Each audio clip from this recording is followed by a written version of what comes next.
Hello and welcome to another LTS mini bike build. I wasn't planning on doing this episode. I didn't even have this bike as of like 3 hours ago, but I found it for sale and I just jumped on it because I have no impulse control. So we're just gonna do like a budget, get it running and riding sort of thing. I paid $100 for this bike. It's pretty much complete. Like there's very little I have to actually do, so why not just make it work? It'll just illustrate that you can get one of these fairly cheaply. To start off, this is a late 60s, early 70s ARCO. Like I said, it's pretty much complete. Someone's put on a 49cc two-stroke Chinese weed whacker engine. So someone's already done the like 80% of the work. I just need to do the last 20% and also fix any mistakes I find along the way. So really not too bad. This should be a really quick build. So now we're just gonna go look at all the mistakes, riggery, and whatever else has been done by the previous owner and make fun of them in the process. And then we'll start fixing stuff. The bike has a foot brake, which is still here, thankfully. So that's just a friction style where it just rubs on the tire, which doesn't really work, but the previous owner put on a drum brake, which actually does work. Really not much going on here besides rust. That bolt's upside down because if that nut falls off, the whole thing falls apart. The little dowel's kind of too big. So there's a bolt through it, but there's a good 1/4 inch of not tightened all the way down on this end. This was probably like a bicycle light or a bicycle reflector or something, and they just put duct tape on it to space it out. Throttle works and it returns, so it's better than most things I build. Both the front and rear of the bike have some sort of suspension, so you have this little spring here. The bushings or bearings or whatever in this neck feel fine. There would have been a sticker here with information on the bike, but it's not there anymore. And also this thing's really wavy, so I don't know if like it's just from being beat on. There's like big dents in it. I don't know what's going on there. Maybe they crashed into a tree or something. This seems like a kid did it, but since this fender has a lip on it, it doesn't sit flush on the bracket below it. So in theory, it should be spacers between the fender and the bracket to stop this from happening, but those are gone. So they just tightened the shit out of the bolts and bent the fender, which that kind of makes me mad because that's probably an original fender and they destroyed it because they're lazy or stupid. I can probably get the dents at least sort of removed. I'm just gonna give you a moment to listen to this. Hopefully the mic can pick this up, but just listen. This thing's been to the beach. There's just sediment all up in those bearings. And in the wheel, actually, I can hear it bouncing around inside the wheel. I wonder if this thing was red before. I see red overspray on the rim here, actually up there too. And this is the same 410 by 3.5 by 6. I already did the conversion for that for a modern tire in the Bonanza episode. So if you want that information, go back there, because these are like the really traditional diamond pattern. These things are probably as old as the bike is, so that's definitely not a safety hazard. I assume this kill switch and throttle cable was just a generic one off of eBay, and instead of shortening the wire, they just wrapped like 9 feet of it around the frame there and also zip tied it and also electrical taped it. They were just hell-bent on not doing it right. That's such an easy thing to fix. I'll retain this clip so it's removable. That way when I want to throw the engine away, I can still just unclip it and reuse this for the new engine. But even so, that was pretty lazy. Speaking of the engine, I don't even know if this thing spins over. I didn't even try it. It doesn't like it, but it is doing something. So this looks like an Echo or Shindawa clone, and normally this filter wouldn't have been here. It would have been like a piece of foam and another plastic cover over that. And actually, oh, there's the choke. I was about to say, I didn't see a choke there. So we do have a choke, and they just put a pod filter on it. I've never seen one of these pod filters on one of these weed whacker engines, so I'm kind of curious to see what kind of adapter it has. Oh wow, that's like an actual piece too. That's pretty cool. Oh, you know what? I wonder if this was off of a GoPed. GoPed being like one of the legitimate brands of motorized scooters. Because that's like a proper piece of material. That's not just something homemade. One nice piece on this whole bike. You can kind of see here, I guess the previous owner has been pulling up and it's just been sawing into this housing. That's not totally surprising, to be honest. Like, that's all kind of garbage. The kickstand is still here, thankfully, but there's no spring, so it just kind of flops around. So I'll have to figure something out with that. I'm gonna pull the plug real quick and put some oil down into the cylinder. Even though it is just 2-stroke, I have no history or idea if this engine's even good. It has compression and spins, but the previous owner said this thing's been sitting for at least 10 years. Oh, look, a torch spark plug, my favorites. It definitely doesn't look great. Like, it's definitely been run a long time, but I wouldn't say there's any health issues with the engine. So that's promising. We'll just put some oil down there and then let it soak. And new spark plugs in. I went up a temperature range or down one. I don't know which direction, but it went from 6 to 7, and that's just because that's what I had on hand and I don't care. I'm gonna go ahead and cut this muffler off just out of principle. Yeah, we do technically need back pressure and this thing's probably gonna run worse without it. However, it's ugly and this engine's not gonna last anyway, so just gonna take a sawzall. I also noticed these shocks are loose. It's kind of cool. So the seat is hinged at the front. It looks like a door hinge, but that may be actually how it was. That one's not as loose, but this one was. So what I see they did, so this is obviously hand upholstered. What they did is they put a carriage bolt up through the wood in the bottom of the seat, but I think it's worked itself loose in time. So now the bracket's loose and it's upholstered. I'm gonna redo this because like I don't care that it's home upholstered, but this is pretty shit execution. Goodbye, garbage. Oh, I could not have cut that worse. That's heinous. Okay, now on to the only issue the previous owner told me about, which is this front sprocket is like an 11mm weird metric chain, and the rear one is like a 35 tooth, which is super common. However, this rear tire and hub assembly are rare, like you can't find the replacements. So I'm definitely not gonna touch this one. He bought and supplied me with like a 30 tooth, whatever, 11mm sprocket to drill out and put onto this hub. And then he gave me a chain as well, but I'm not gonna do that. Like I just said, you can't get these hubs and stuff anymore, like they just don't exist. So why would I butcher that when I can butcher a garbage little engine that I don't want? The goal now is you can clearly see that this engine is sitting in a basket assembly thing that was on the moped. Like he just bolted it right on and said it was good enough. You can't really access the output shaft here. So what I'm gonna do is I'm gonna cut a bunch of this off. I'm gonna take this sprocket off, go buy like a, I don't know, a 10 or 12 tooth 35 chain sprocket and just weld it onto the output shaft there because like I said, I don't care and it'll work. So this is the only thing commendable that the previous owner did. So friction brake is garbage, understandably, like they're just not good. So he put a band and hub setup on this sprocket. I hope he didn't drill holes into the sprocket to mount that hub. He probably did, to be honest, which is not great. But in any case, this brake does actually work. And also you can see here the axle has like, I don't know, a 1/16 of gap where it's just not fully tight. So that's ideal. We're gonna ignore all this. And what I'll do now is I'll just cut this little basket engine plate thing. And then we can booger weld a sprocket on there and call it good enough. Actually, wait, hold on. Does this engine even spin the right direction to go forward? This is important research right now. Uh-oh. Well, the world will never know because I hydrolocked it with oil. Anyways, I didn't realize there was a height difference between these two pieces because I would have started at this height if I had known, but now it looks stupid. I'm gonna go ahead and pull the sprocket off and then we're gonna measure the output shaft and then I'm just gonna order a 35 chain sprocket that is larger than that. That way I can just weld it off. 0.5245. That'll be pretty easy to find something. I'm gonna go ahead and gear it for torque because we have no power. I would like to at least move. Otherwise it's just gonna sit here and like scream and burn out this little transmission. If it isn't already burnt out, I have no idea. I assume there's like a little centrifugal clutch in here and then like a little chain in 2 gears or maybe 2 gears that touch each other. I don't know. You take a gander right here, you can see daylight right there. And that's because the screw that holds this choke, which I don't think actually does anything at this point, is interfering with the carb. This isn't a vacuum leak since it's before the carb, but that is also not ideal. Yeah, this is fine, just don't look at this. Can't tell for sure because I was looking at stock images. I think the footrests were only about that short initially because this is definitely solid stock and the actual pipe is hollow. So I think someone just welded this on to extend the foot grips, which I understand. That's not the right way to go about that. So what I'll probably do is cut all this off and probably leave like maybe 1/2 inch there. And then this looks like 3/4 inch tube. I have to measure it.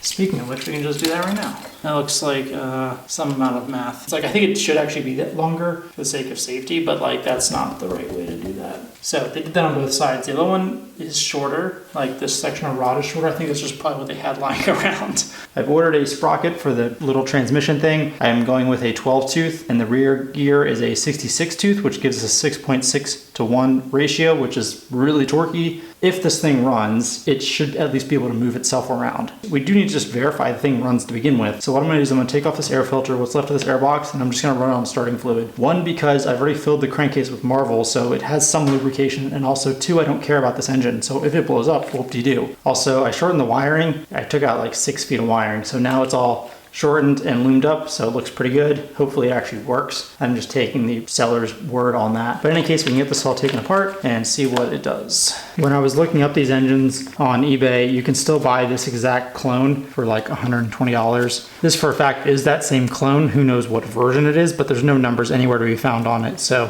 very clearly a clone of a clone of a clone. The only redeeming feature to this is that this engine still exists. You can still buy these brand new exactly as they are, which means there are some aftermarket parts. One of which is a little adapter that sits between this little velocity stack and the carb, which has a choke as part of it. And as such, you can actually have a choke.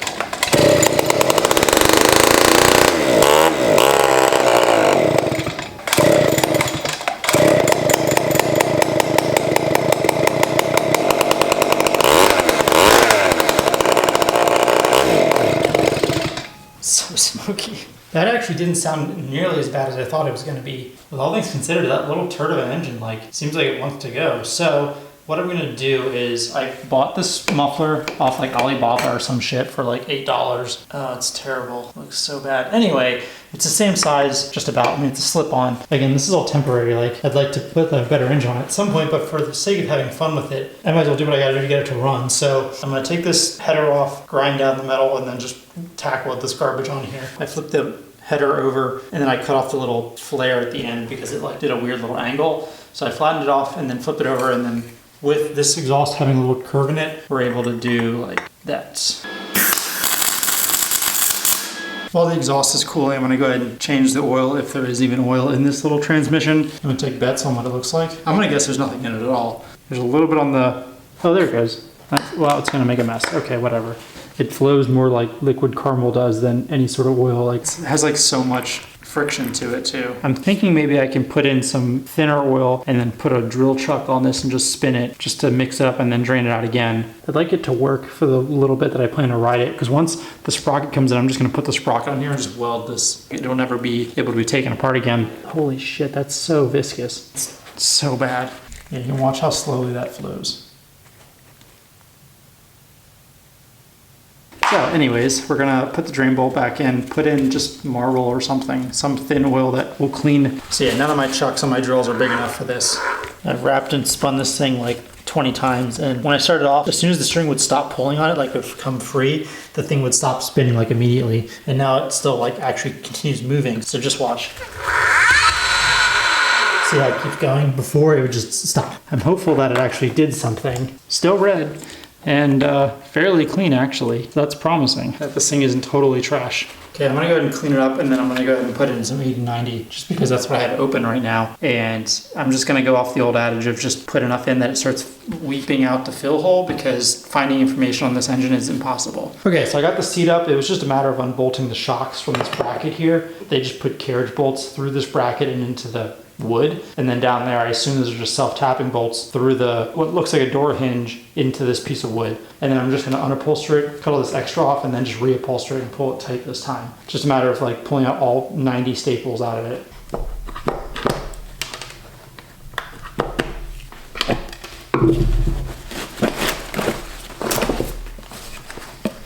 They did not upholster anything, and neither do I, but there's definitely not supposed to be that much extra material anyway. I'm gonna go ahead and mark these holes and then put the T-nuts through this side.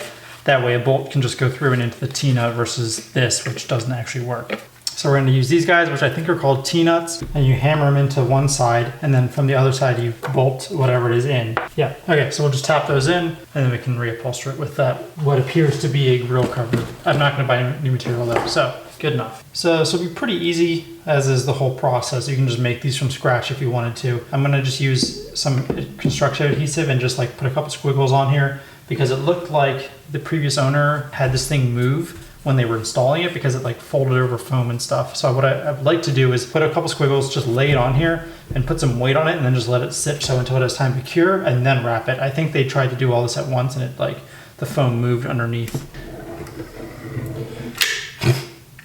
That's inappropriate. No one will ever see it. I don't know for a fact, but this definitely looks like a grill cover, like one of those really cheapy vinyl covers you put on your grill in winter. It's pretty much done. I've trimmed it as much as I can be bothered to. I just gotta lay it back on here and then just start working our way around. So I'm probably just gonna start where I started removing it, like on just one of these sides, and then just start working around. I'm just gonna go around and trim off more of the excess, and then maybe put a couple more staples in, but otherwise it's pretty much done. I had to do fold over corners, which I don't like, but whatever, it's fine.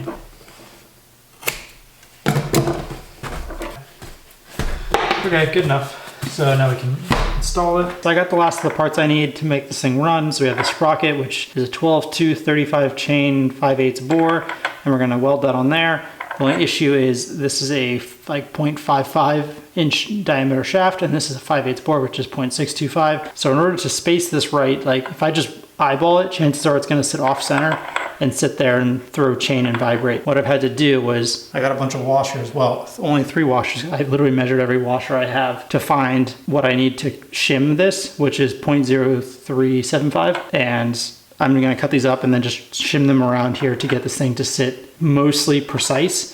And then I'm just gonna weld the crap out of it And to be honest, you know, like this engine's probably not going to last long enough that the sprocket will need to be replaced, so it doesn't matter, but this is not the right way to do it. I won't show you doing the welding of the sprocket because I have no idea what I'm doing and I don't want people mimicking me. This is one of those rare don't do as I say nor as I do moments because it's welded on and it's crooked, but it's crooked in a way I wasn't expecting. I was worried about getting the outer sprocket welded precisely around the inner sprocket. I didn't really put much effort into the placement of the sprocket on the shaft because I just put a washer between like the transmission and the gear, but there's a gap and I can actually just see the gap. That's actually pretty substantial. Yeah, it's crooked as hell. So what I can do is not do anything about this and just say it's fine. Also, the tension is horrendous, but I may actually just leave it as it is because I think if I tighten it too much, it's gonna skip even more.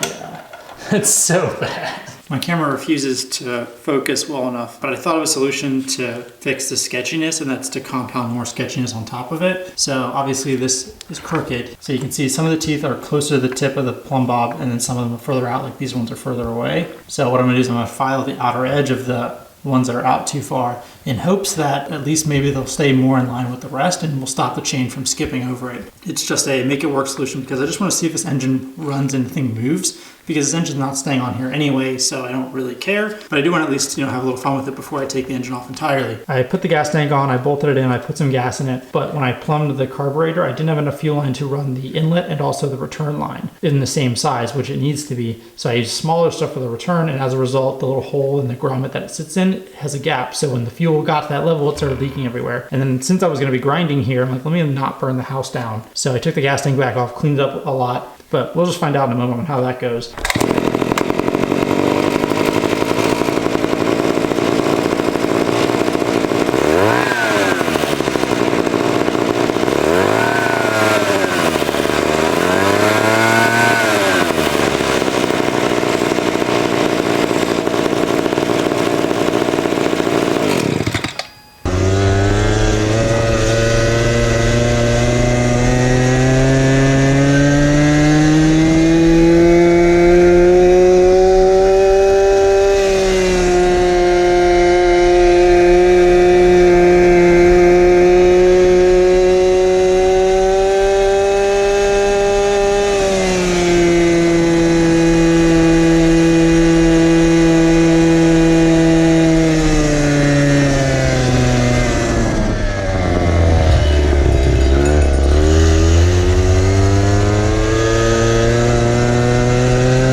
Hands down the sketchiest and also the slowest thing I've ever ridden. So it only does like 5 miles an hour. We have a little speedometer thing in the neighborhood that like tells you your speed when you drive past, and it didn't even register. On top of that, you're doing 5 miles an hour at 10,000 RPM, and also it's leaking fuel and also vibrates insanely, and also does wheelies. So like that combination is terrible. So like you're bored because you're slow, but you also could be on fire at any moment. Like your feet and hands are going numb because of vibrations, and also if you give it too much throttle too quickly, it pulls the wheel off the ground. So like it's literally bad at everything. I'm gonna try this out. We have a little touchless tachometer. I'm just gonna get it running and then touch it to it and see what it reads. So assuming that gearbox has no reduction going on, the rear wheel would spin once. The fuel line just popped off. If that doesn't encapsulate the whole bike, I don't know what does.